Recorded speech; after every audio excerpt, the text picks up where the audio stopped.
Been a minute, as always, I'm Al, this is the Geek in Review, and I'm going to be talking about Star Trek Picard Season 2, Episode 8, Mercy, so if you haven't seen it, and if you still care, I suppose, this contains spoilers.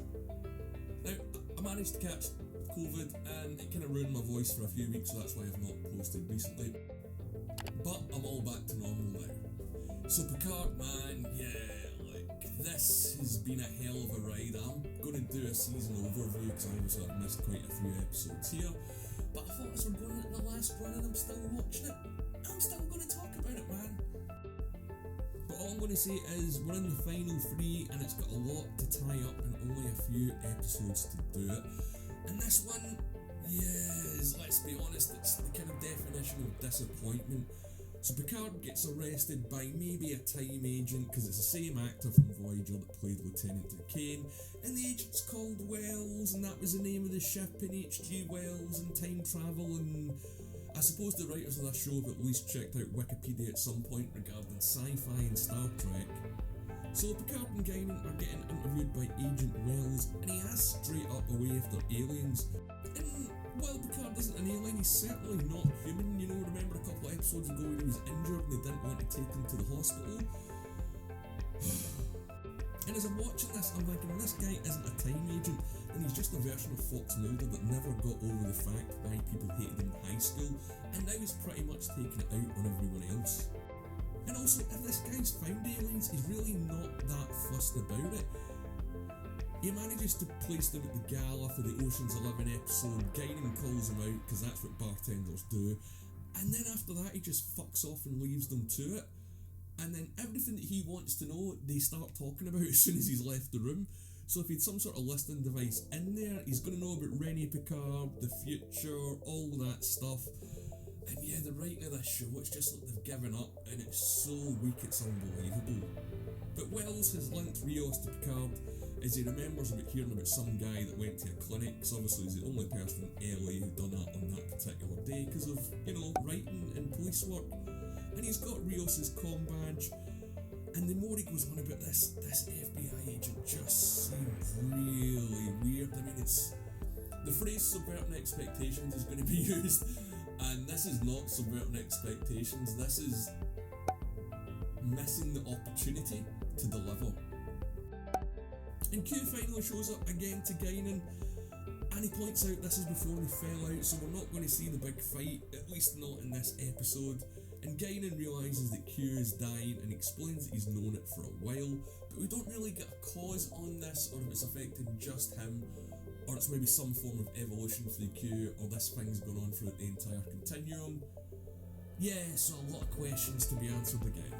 And Q sort of tells us he's doing all this to help Picard, but again, it's not explained, and he's still not got his powers, but apparently he can just walk into any FBI building or NASA complex that he chooses.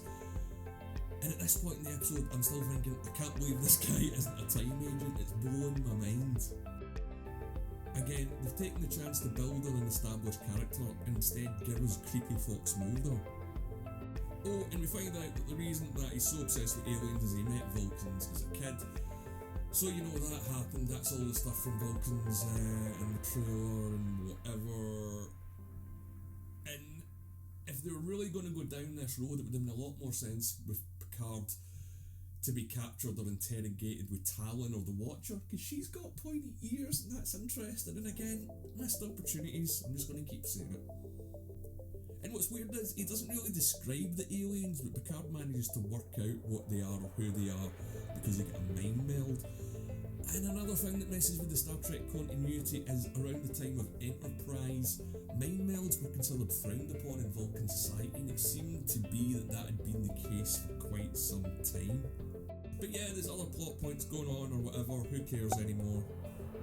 Soong's daughter is still looking for her origins, even though she just found out last week and watched a bunch of videos about where she's come from. And Q is also a VR or AR simulation. Now I've got no idea what's going on here. After watching all the videos where her dad chronicles creating her in all the different clones, she still doesn't seem to know who she is, and she needs Q to explain it to her. Also, when you think about it, if Soong did manage to cure his daughter, how is he going to introduce her into the public? this is my daughter that I've kept in the basement for the last 20 years, but honestly it's not a dodgy sex thing. It's going to be a hard sell. And the daughter's magically cured again because of writing, so she leaves the home and runs off and leaves her dad, and the only life she's ever known, the fact she's not any interaction with the public or outside life or society. And we don't see it in this episode, but I'm telling you right now, she's going to end up somewhere near Picard or involved with Picard. I can guarantee that, because how I think this season is going to finish is a lot of things are going to be carried over into the third season, but the Soong plot point will be stopped when the daughter gives him a big speech.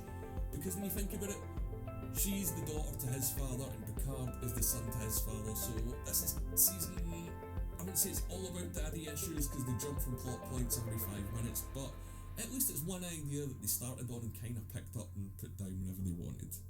But Agnes hooks up with Soong, and we discover that whatever Rene Picard is going to do in the future, it makes Soong's work obsolete, so that's why he's potentially one of the leaders of the future.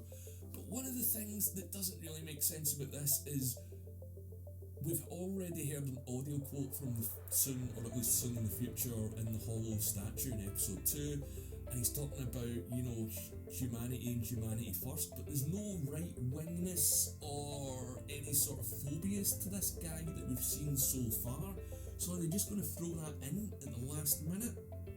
I don't know. I don't care. But Rios is still showing the Doctor and her kid everything in the last arena, which, how is that not going to affect the future? This Doctor's already used future medical equipment and now she's seeing replicators and transporters. So Rios is either going to stay in the past or they're going to do a Star Trek The Voyage Home and take the Doctor and the kid into the future. Either way, it's going to fuck with the timeline, but again, And another storyline here is Raffi and Seven are still chasing Agnes, and Raffi's angry about something still, and they want to contain her. I didn't get that either. The threat is so huge they shouldn't even question killing her. If she assimilates even a handful of people, the future is fucked. It's a bit like the whole book storyline in the most recent season of Discovery. They're never going to kill a person who's a threat as long as that person's a good guy, so this is just going to plod on for a little bit until they do end up catching her. Also, Seven has got nothing to do in this show whatsoever. I mean, they use their knowledge of the Borg here, and it only took 8 episodes for the writers to realise that that'd be a good idea. And Agnes from season 1 is back to murdering people. And Raffi and Seven have a face-off, which we're supposed to care about them as a couple, because we never seen them as a couple other than that one time that they held hands for 5 seconds at the end of season 1.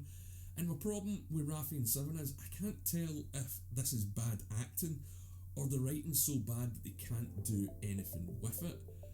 And that's just really confusing to me. I mean, wasted potential for me are the words that are going to ring for this show. You've got great actors and just absolute minimal material. But we do get a flashback that explains why Raffi cares about Eleanor, because she emotionally blackmailed him into going to Starfleet Academy when he doesn't want to, so she feels guilty.